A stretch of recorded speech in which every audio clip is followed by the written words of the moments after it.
Welcome to Spiritual Changemakers, the podcast that guides you through tough times with practical tools and inspiring stories. I'm Andrea Thomas, your host and the Sacred Transitions Coach.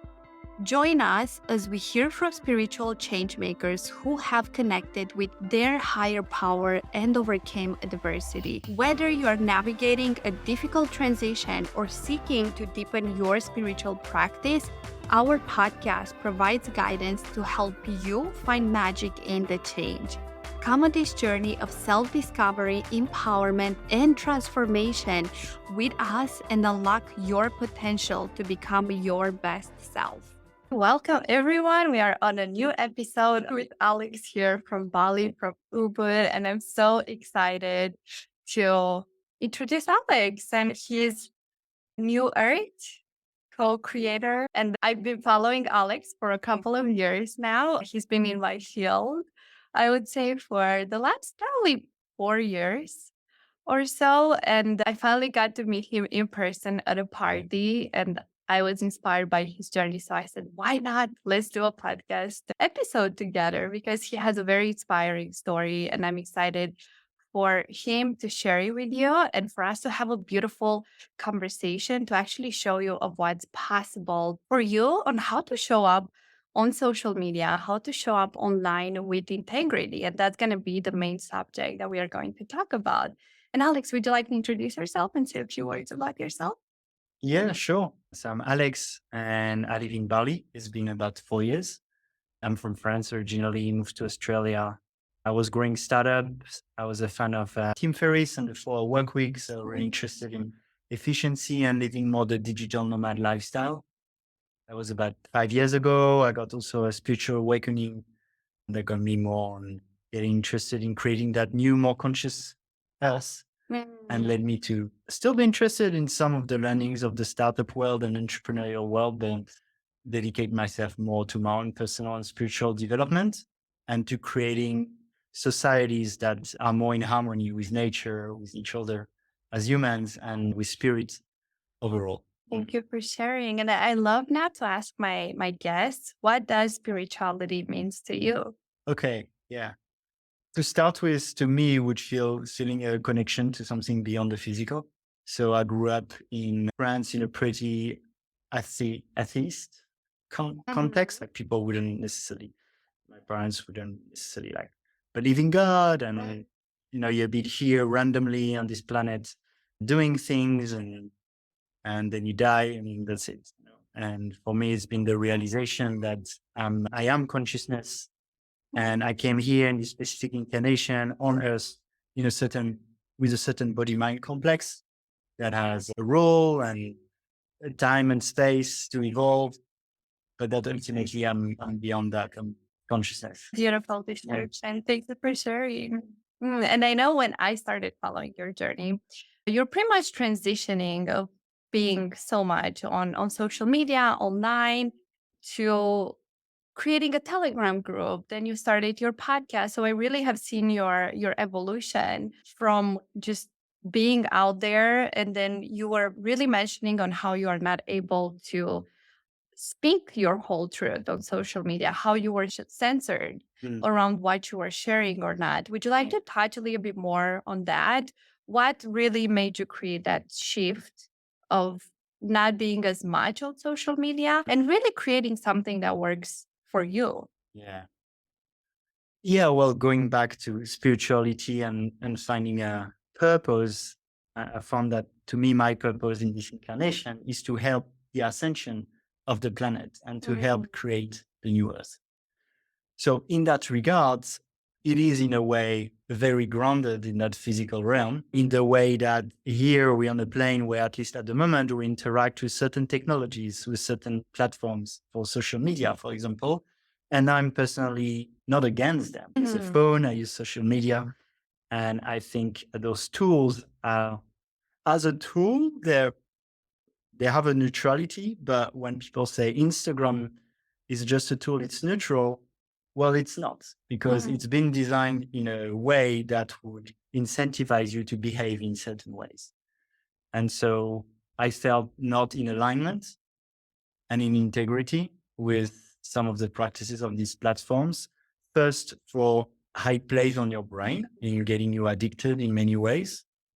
There's a good documentary called The Social Dilemma on that. Yes, I've Netflix. watched that one. Nice. Mm. And the other way is, especially like I found that out, especially during the pandemic, was that, yeah, there was a lot of censorship. So from that moment, those platforms went super line. And at first, I was a little bit like, okay, well, I don't want to use them. But it's not that easy. You know, I live in Bali. If I want to order something, we use WhatsApp, which is a Facebook company. And also there's a trade-off between, okay, am I going to use something that doesn't feel fully in integrity to pass a message on to people that maybe is going to help that ascension process. Okay. My purpose. So it's been, to me, it's been a mix. That's why I don't use Instagram as much. And if I felt in integrity, I would spend more energy with it. But I still use it because I want to be flexible and I don't want to be too dogmatic. Okay. So how do you even define what is integrity with you? Like when you're like, okay, I don't use it as much, but I still use it a little bit. How would you define what is integrity? How do you feel it? Do you have your values that you allow yourself to be guided by? How do you go about it? Yeah, I would almost separate it into two categories, which is one is as a consumer and one is as an influencer. Okay. Right. So as a consumer, there is some content. I usually prefer YouTube. And to me, YouTube has the same in the way that's, you know, it's Google, I've been censored there, but it's more familiar it's more long format. So it works a little bit better for me. Well, Instagram's a little bit too catchy, but let's take YouTube. They also developed shorts and there's a lot of clickbaity things and they work on me too. Because I'm a human and those clickbait things have been very well designed. So if you take YouTube, to me, is like, as a consumer, I can see the part of me that finds YouTube so amazing. And I'm so grateful. I've learned so much from videos on YouTube. It's amazing. I was so lucky. You know? And at the same time, I can notice when I'm going there to numb myself and to waste time. So, you know, that's my awareness. And as a, let's say, influencer or producer of content, as a creator, to me, with YouTube, again, I'm grateful we can pass on a message. But the moment there is a platform that is decentralized and that is more prioritizing people's well-being, and so where I feel it's like, so you ask me what is in integrity in that way would be not encouraging addictions, which, for example, in Instagram is the opposite of, and also freedom of speech, which probably some limitations on certain topics, but that would be decided by decentralized authorities. And in general, decentralization of both the power on the platform, so making the decision making, and also on some of the value. So in the platform of the New Earth, the creator get most of the money, not the platform. Yes. And the creators, along with the users, decide in a decentralized way the direction of that platform. Okay. And you also said you explained it from the consumer point and then just from the content creator. Yeah. So why would you encourage people? Because there are a lot of entrepreneurs out there that also are addicted to social media and are addicted to get validation from social media on their work. So what would you tell them, what you advise them on breaking that pattern?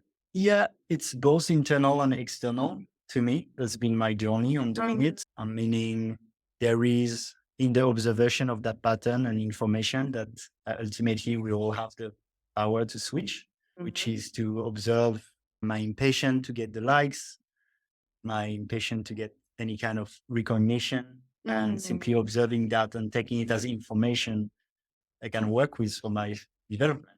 Yeah. So that's on one side, is that extra information is a blessing. On the other side, having too much information is also overwhelming. So it's also having the discernment sometimes to understand that maybe we don't have in that moment the strength to observe and not be swayed by some patterns that we may have. So in that case, for example, at the moment, I don't have the Instagram app. I don't have the Instagram app on my phone because I know they hook me. Stuff. So it's showing me for me my week spot is surfing, and it's like an amazing wave. I'm like, okay, I'm hooked. I got it, and I had no intention to start watching surfing video. So I deleted it because there is something for me to work on my attention. But it's just I think it's good to safeguard your environment also. Okay. So that was one way that you helped yourself, like deleting the app, bringing the awareness. When you go into those apps, where are you and how much time you are spending now on those apps? And I don't Actually, that's interesting because that's some work I've done about 5 years ago. So it's become really automatic in my life. And there's a lot of things that I don't even think about anymore, but I get no notification. Yes, and that's what I wanted to bring And up. my phone's almost always in plane mode. And 5 years ago, I read there was an article, it's probably still there on the internet, called How to Make Your iPhone Work For You, Not Against You. Okay. It was like about 50 parameters you could change. And now some of them have been integrated in the phones, such as how long you spend on the app, tracking time on the app, removing notifications.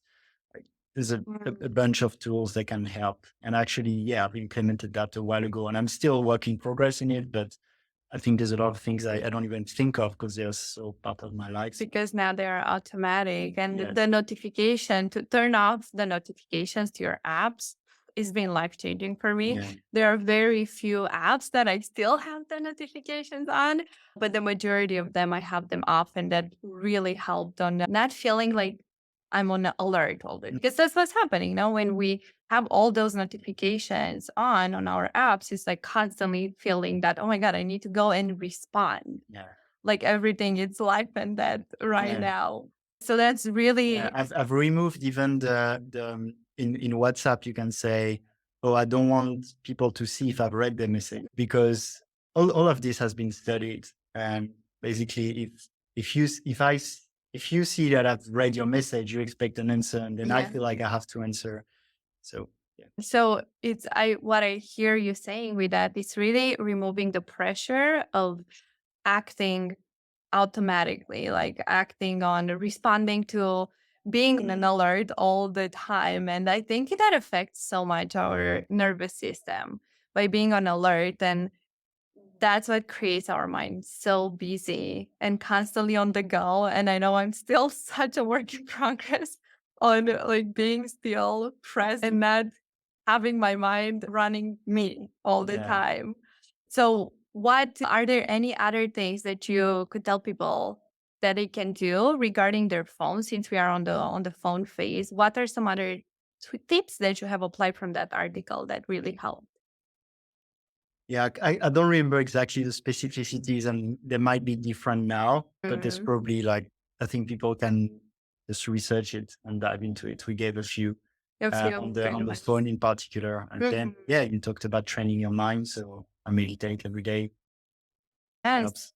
Yeah. And tell me a little bit, what got you into this like new art concept? What is your passion and your drive behind it?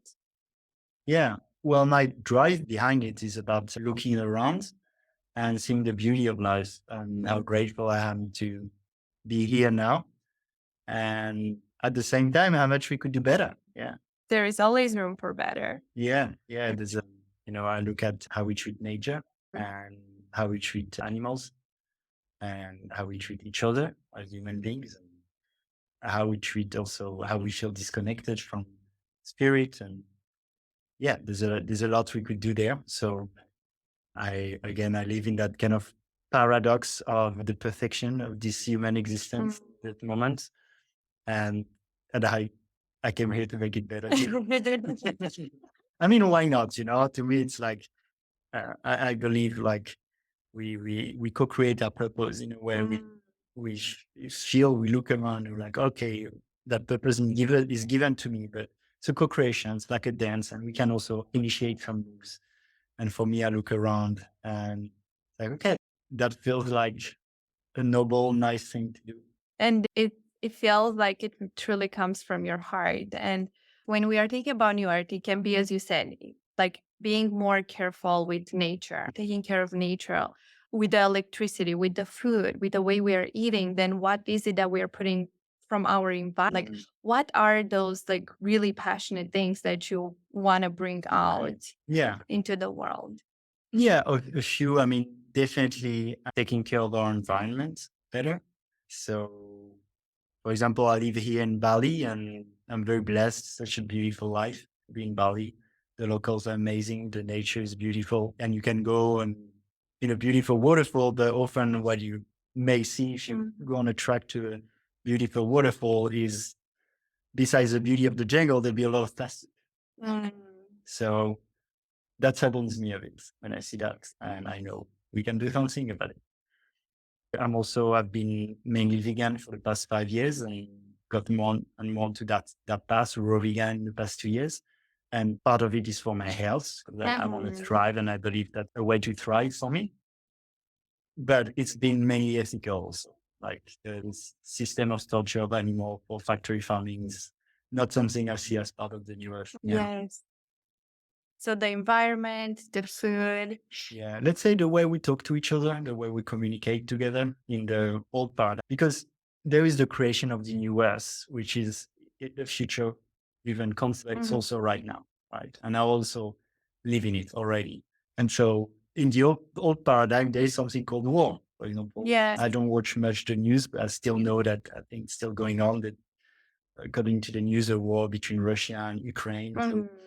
So people are killing each other for things called nations, which are human concept of arbitrary boundaries. And it feels more and more foreign to me, but it's apparently a part of my experience of life. So yeah, that's definitely something where I think we could do better, trying not to kill each other as human and to overall communicate in a better way. So you mentioned three things: the environment and how to take more care of nature. Because even in this beautiful, gorgeous place that we are doing this podcast interview right now, there is still a lot of trash and traffic and plastic around. And I know even I was talking with Joanna, one of our friends, and she was mentioning how the beaches they are so full of plastic, and that's such a shame. So in that regard, how can we bring more awareness for us to stop the spread of the plastic? And I know there is a lot of education, but if you could tell people one thing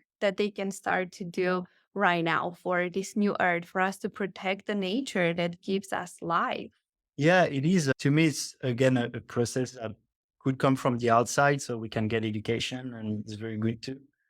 And even in Bali, supermarkets don't give single-use plastics anymore. So there are things going in the right direction, and there are people more on the ground that do beautiful initiatives. So, Yes. so that's one thing. So there's more general initiatives. That's what people can do on an everyday basis. That takes education.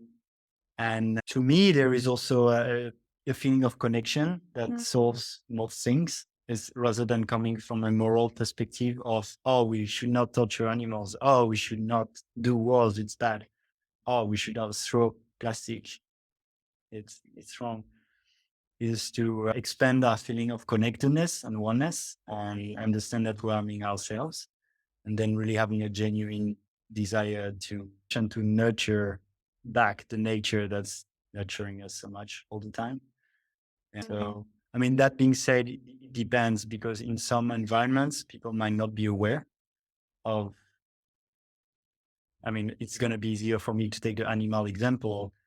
Most people who would eat factory farm produce animal, they didn't go in the slaughterhouse. They have no clue. They just buy it from the supermarket, right? Especially in Western countries. So yeah, it's a mix of wanting to and knowing. Yes, and this takes me back to I think the choice of stop being ignorant, because right now we have the information at our fingertips. I think the majority of people, if they want to, very easily can go on the internet, look on YouTube, on Google, whatever your favorite platform is, and see how is this food produced. And especially as you said in US, and I lived there for 9 years, the food is terrible and the way they treat animals, and then thinking that you put that in your body, you are taking on all the stress that that animal underwent through, all the hormones and everything. So it's really a part of like choosing not to be ignorant anymore. Yeah.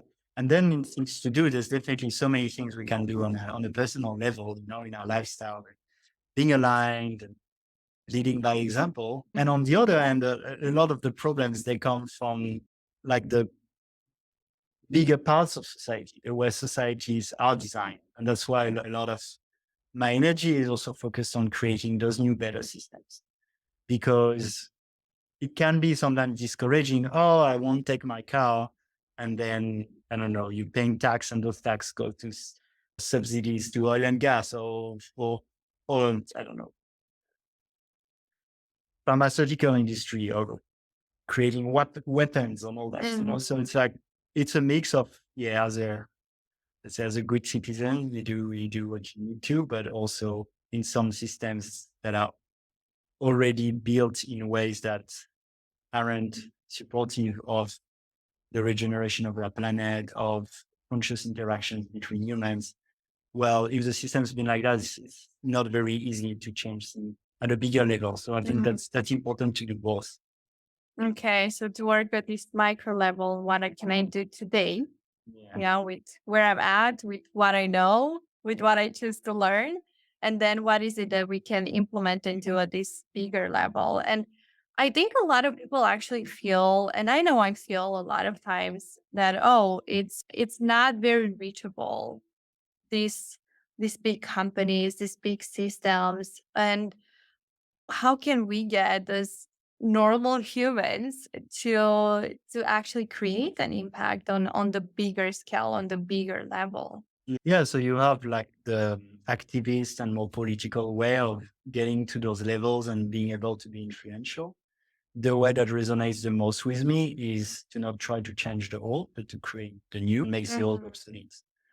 And so I spend a lot of time with people who are very like-minded and like-hearted. And we create decentralized conscious organizations that in the current context of today are pretty small and not as powerful in terms of resources at the moment. But with the global awakening of our planet, we have more and more people who align with that and join forces.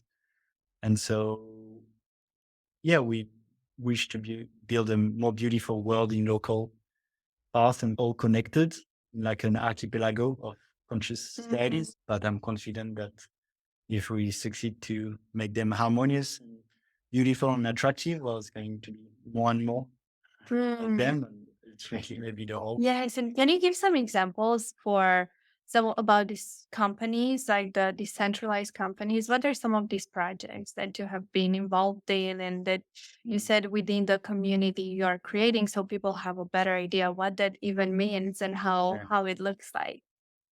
Yes, it's still very pioneering. So it's hard to give a lot of examples, but one I can give is from the crypto world. There are a lot of cryptocurrencies that, I mean, Bitcoin is the best example. It's a money that there's not one government that can change the rules or send the money to their friend if they want to and produce new money. So that's an example of a project that is quite decentralized and that has been working really well. It's worth more than $1 trillion now in market capitalization, and I think it's going to keep increasing. Then you have some companies that are more traditional companies that change their management style to, instead of having a top-down hierarchy, the people working in the units, they have way more freedom of deciding what they want to do and way more trust. So that's called teal organizations. And there's a really good book on it called Reinventing Organizations by Frederick Levy. So then when you combine different things like this, you could have a society that has decentralized ways to move forward as an organism, and also their own currency, that there's not one centralized party that organ does what they want with it. And then you create the kind of societies where people opt in. So instead of being born in a country and you have to do that, you have to pay your tax, you have to whatever, and you don't have a say where it goes. You opt into a society where you say, okay, well, that looks like a society I want to be part of, and I'm going to be happy to, if there is tax in this one, to contribute to that, because I know it's going to the regeneration of our forests, and I want to participate in that. So it's at least you know that the taxes and the money you're paying, it goes for a bigger reason, for a bigger purpose, for the nature, and probably for the human itself. No, you would find within that society, my hope is like a better education where we actually get to learn. It's cool about emotional intelligence, about conflict resolution, about these super important skills that we never get to learn in school. And then we get to be 20 something, 30 years, and we don't know how to have a difficult conversation with people around us. And I know for myself, I avoid them for such a long time because I just don't want to be in conflict. But then it's all about how do you have the conversation. So it's also the participation on how can we raise better, more conscious humans now since they're starting to go to school. Yeah. Yeah, there's a lot of new different types of schools now that address that. And I think they're thriving pretty well, like Montessori is it's quite a famous one. Yes, I've heard about that one. Or people who do homeschooling, and either there's different ways, either teach different things to the children, or even though people who have children, and their type of education is to let them be interested. So it's really the child that leads, and they want to play video game, they can play video game. But then if they want to learn about meditation, they'll learn about meditation. But it comes from them also. So there's a lot of different new types of education. And yeah, of course, that's very needed too. Give them the freedom to the children. And taking it back to social media and showing up with integrity, which we defined a little bit what that means.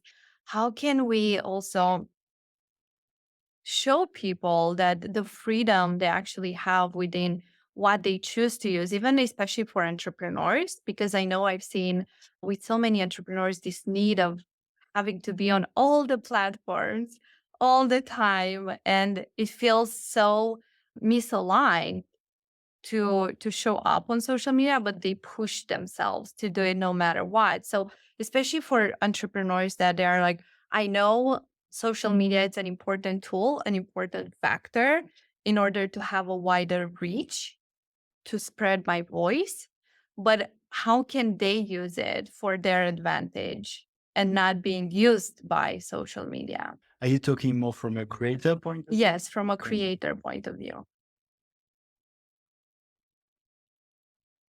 Well, to me, it depends really on the individual's motivation on how they want to make an impact.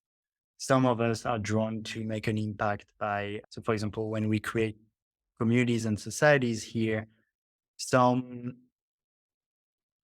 goal is they can make a lot of money in the old paradigm system and drive it into the new paradigm. Yes, and I'm interested to speak more to those entrepreneurs that are more impact purpose, because that's the audience that I'm attracting. Yeah. And I'm interested to speak more to those that are purpose impact driven. Yeah.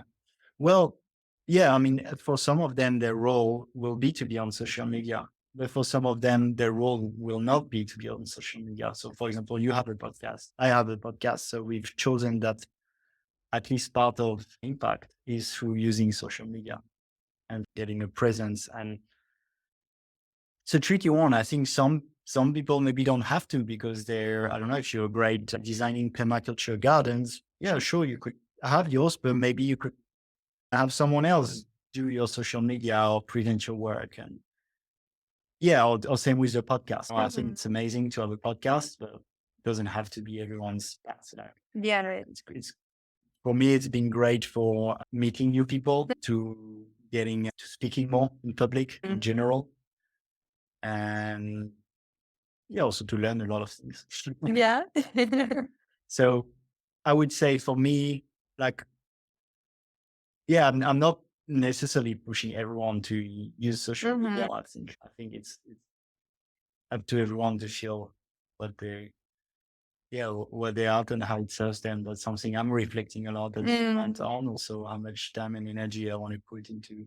Even I have my podcast, but lately I've mainly just recorded my long episodes, put them on YouTube, and I've done less social media. Okay. So it's really finding what's aligned with you. And for me, when you're saying is their choice if they're going to be on social media or not, my thought was going back to when the world shut down, with COVID. And a lot of businesses were, if they wanted to stay in business, were forced to come into the online space. So then for those businesses that have no idea how to utilize, they never utilize social media to come full force and build their business online, it's been like a huge shift and step for them to do. And when they do that, I know I have learned so many different marketing strategies online that I'm a reflector 3-5 for those that know human That's design. rare. That's wonderful. It's very rare. And for me, I have to experiment. I have to practice. I have to go and do it in order to learn. And this is part of where I'm teaching people from my own failures and experiences. But I know there are a lot of different social media marketing strategies.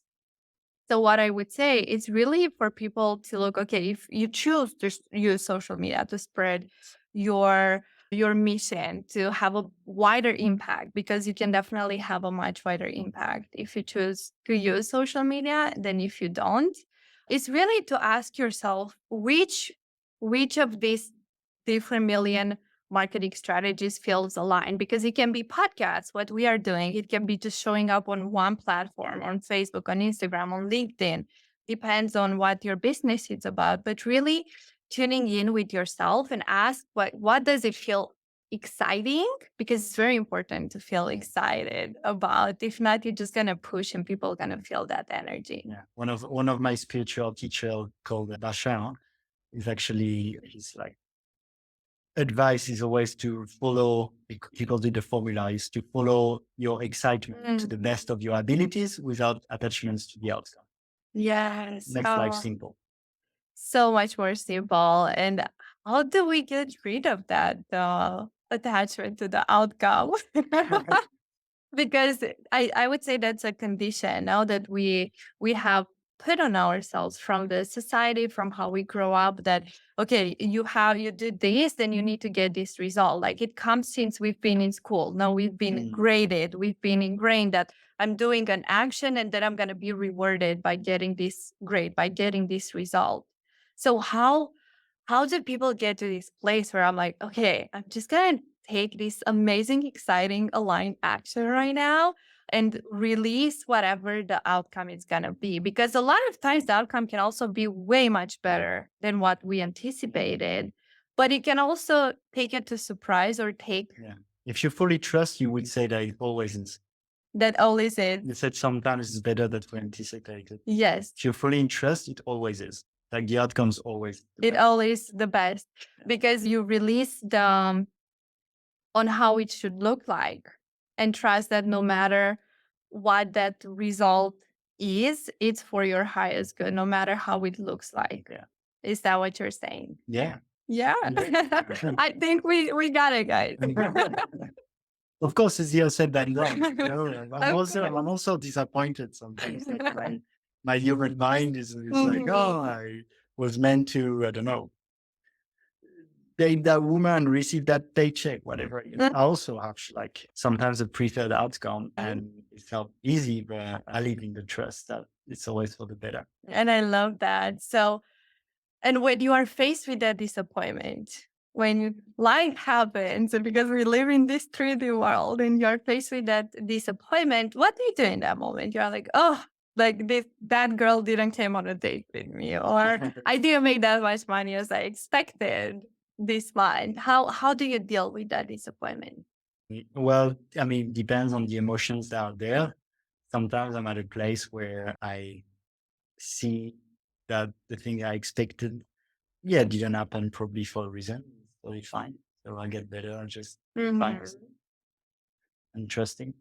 And if at some moments I do feel some kind of frustration or sadness, well, then it depends. Sometimes if I were to divide in two categories, one would be observation. So sometimes I sit in meditation and observe it. Okay. So if I'm angry or let's say I'm frustrated, I'll sit with it.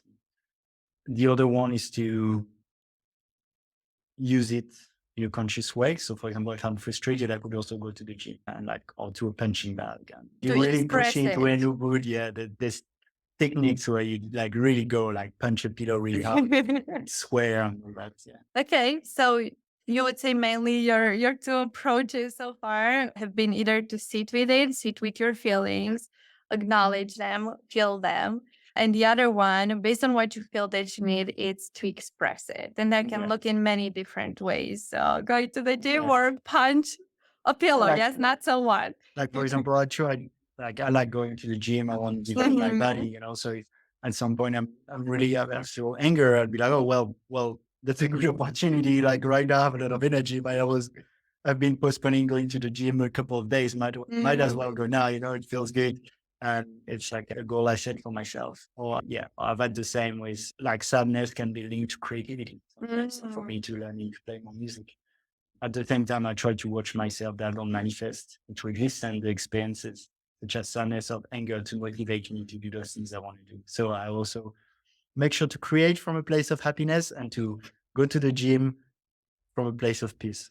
Yeah, don't link them with, okay, I have to be angry in order for me to go to the gym. Yeah, So it's very important not to link the two to create that neuropath in your brain. Yeah, be careful what you tell me. Yes, because it's so easy to go in the destructive ways as well and create healthy habits from an unhealthy one. So, it's always a constant learning, a constant discovery. But what I hear a lot you saying, it's really the trust and the trust that no matter what is the outcome, that it's happening for me. Yeah. I feel like that's the main message that I have also encompassed a lot in my life, even during the most challenging times. It's constantly thinking, this is happening for me. This is happening for a bigger reason. There is a bigger purpose behind it. And when we are able to operate from that place, I think you just go through those hardships with so much more grace and ease than if you resist it, and then if you are mad and upset on why things are not how you think they should be. Yeah, Exactly. Do you have any other words, thoughts that you'd like to share with the audience that would help them show up with integrity online or even in their real world, and create this new earth, new paradigm from a place of not that I have to, but I choose to, because I choose to be and feel connected with everything and everyone around me. And I feel from this concept.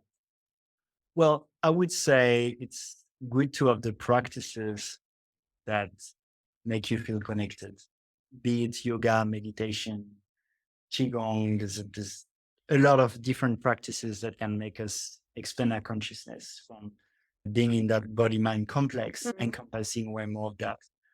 And for me, from that place of being much more, it becomes much easier to be on purpose and to be on that mission to create the new us, because then all of a sudden I don't need to survive. I'm an eternal being that right now is in his body mind complex for a specific mission.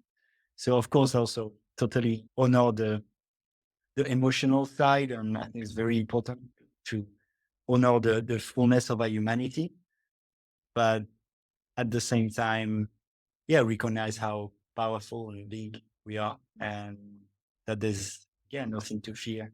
We can fully trust.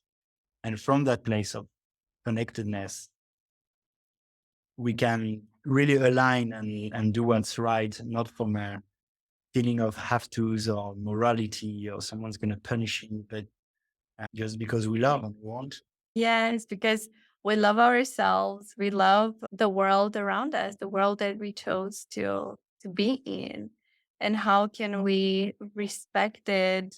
Like, and I think it always starts with us, no? By loving and respecting ourselves, then we are able to give to others into the world from a so much full place, full heart.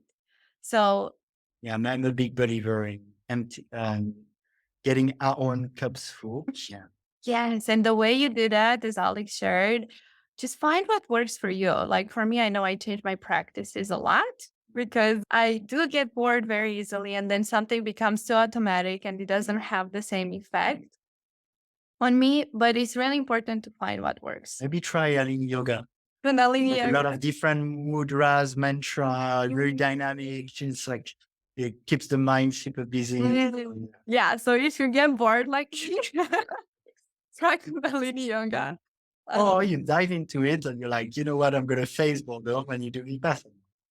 Yes, yes, and that's definitely on my list. But there are many different tools out there. I know I have been exploring a lot with kirtan lately, and it's been so beautiful. Like opened my heart so much, and feeling everything, and oh, it's very very beautiful. But there are like kirtan meditation yoga. It's like tons of different tools that you can use to connect with yourself and with the world. So you can come from that place of not being as attached to the outcome, not being so attached to a specific roadmap, I would say, and really go in that place where you experience how magical life is. Because when we release that attachment to the outcome and or how we should get to a certain place, I feel like that's when we are able to fully experience the magic of life. Yeah, and I love your enthusiasm. It's very important. We came here to play. Like we came here to do stuff. Yeah. So some purpose here to make things better, but also to have fun in the process. Exactly. And that's something I've been bringing my inner child more and more out because my childhood, I didn't have a lot of space to play. So I feel like now she's coming more and more out to just express herself and play. And it's beautiful. And it's been such an honor to have you here. Thank you for saying yes in like last minute. We literally met on Saturday and Saturday night. I'm like, let's do a podcast interview. And here we are Monday at noon. So I really appreciate you saying yes to this, saying yes to our audiences, and thank you for sharing your wisdom with us. Thank you so much. Thank you so much. And well, of course, I'd love to invite the people who listen to, well, first, thank you so much for your attention and giving your precious time. Like, could have been doing anything else, but you chose to listen to this till the end. Yeah. Beautiful. And I also have a podcast. It's called The Light Leaders Podcast. So you could search on YouTube, The Light Leaders. It's in one word. And there's also a lot of other projects of building new, conscious, sovereign, connected society, decentralized. And that's a work in progress. Takes time to build a whole new society, but I keep people posted. So if you look for the podcast, there is also a Telegram group, t.me/the light leaders, where we have a bit of a community building there. I'd love you to join us. Yes, and I'm already part of it. I've been part of it for a while. So yeah, make sure you follow Alex. You subscribe to his podcast, follow him on Instagram, even though he's not so much there, but he's still showing up. And don't forget to follow, subscribe, and leave us a comment with what are your biggest takeaways from this episode. What were your aha moments? What is it that you're gonna take on and apply within your internal and external world? Thanks for tuning in to Spiritual Changemakers podcast. To stay connected and help us reach more people like you, please subscribe, follow, and leave a comment. Join our community of spiritual changemakers on social media to connect with like-minded individuals and continue the conversation. Remember, the power to create positive change is within you. Keep showing up as your best self, and let's keep the magic of change alive. Until next time.